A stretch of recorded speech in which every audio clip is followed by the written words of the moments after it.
There's a deep psychological truth about people who go quiet when they're hurt. And it's something that almost everyone gets wrong. When they're in deep pain, these people don't cry. They don't fight. They don't say a word. Often, they will say one simple thing: "I'm fine." But what they're really saying is, "Please, just leave me alone." We tend to fall into the trap of labeling this behavior. You might think they're giving you the silent treatment as a weapon. But the truth is, their silence is never empty. A storm of thoughts and feelings are hitting them all at once. Their brain is so overwhelmed that it locks up. If you're someone who shuts down when you're hurt, or you feel helpless when a loved one goes quiet, then this is for you. Today, we'll look at that quiet on the outside and learn how to connect without causing more harm. To understand, you must first forget the idea that silence is a simple choice. In psychology and neuroscience, we look at the autonomic nervous system. When faced with an emotional threat, your nervous system reacts on 3 levels. The first level is social engagement. This is when we can use our words and say, "That hurt me." The second level is the fight or flight response. We might argue or physically run away. But when the pain is too much to handle, the nervous system triggers its most primitive response, the freeze state. Think of it like an electrical circuit blowing a fuse. To prevent a total system burnout, a safety switch is automatically flipped off. The silence you see is that switch being flipped. Physically, their heart rate actually slows, and the part of the brain for logic and speech goes offline. The ability to use language is locked away. Even with a million thoughts inside, they can't find the voice to speak. So when you pressure them, asking, "Why are you so quiet?" it's like telling someone with a broken leg to run a marathon. Their lack of speech isn't rejection. It's a biological strategy to keep their core self from shattering. The nervous system learns this freeze response over a long time. Psychologically, this silence often has one of 3 deep roots. Origin 1: childhood trauma. No baby is born wanting to hide its pain. But if a child's sadness is mocked or ignored, their brain learns a painful lesson: vulnerability is dangerous. To survive, the child learns to build a silent fortress and retreat inside.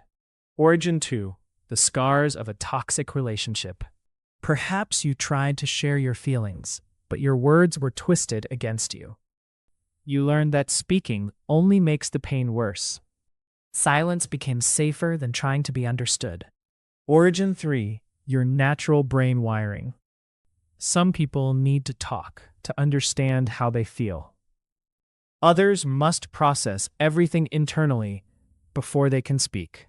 For these internal processors, a loud conflict is too much data. Their brain is like an old computer trying to open 100 tabs at once. It crashes. The silence you see is a loading screen. But no matter the reason, the silence is never truly empty. So what's really going on under that quiet surface? Reality 1: their mind is having a non-stop internal monologue.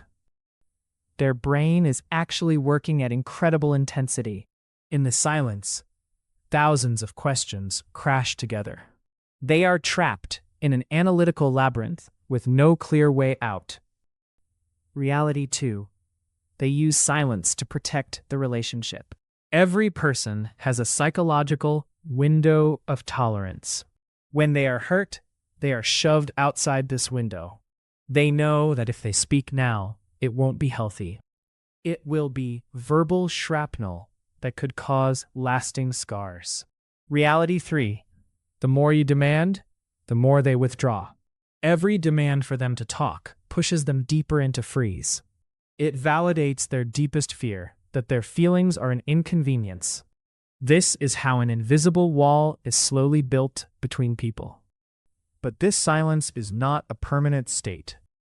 Inside, their nervous system is silently scanning the environment for safety.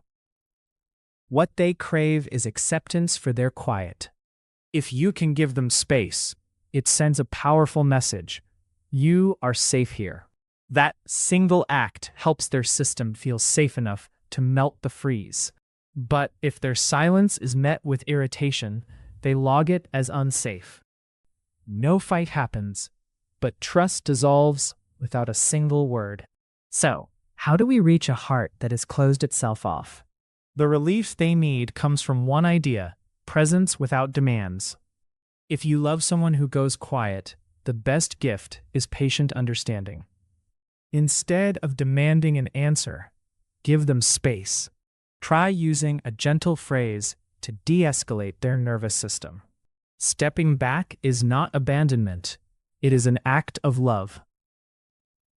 And if you are the person who retreats into silence, your way of processing is not a defect or a failure. But while silence is a shield, if used too long, it can become a wall. The best solution is to create safe exits for yourself.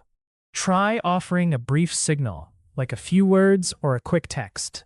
You could say, "I can't find my words yet, but I promise I'll be back." This way, you take control of your defenses, instead of them controlling you. When we change our perspective, a beautiful truth is revealed. People who are quiet, when they finally speak, often have words of incredible weight. Their words have been refined through filters of integrity and empathy. These individuals are not broken. They navigate the world at a depth few are brave enough to visit. Their silence is not a rejection, but an invitation to a deeper way of knowing. When someone retreats into complete silence, they are not erasing the relationship, but trying to carefully protect it. Their quiet distance is simply a desperate internal plea for safety when the world becomes overwhelmingly loud. You absolutely do not need to feel guilty for requiring an empty space to untangle your heavy thoughts. Taking a slow step back is a deeply valid way to catch your breath before trying to speak. What is your tired nervous system actually trying to tell you right before you decide to pull away?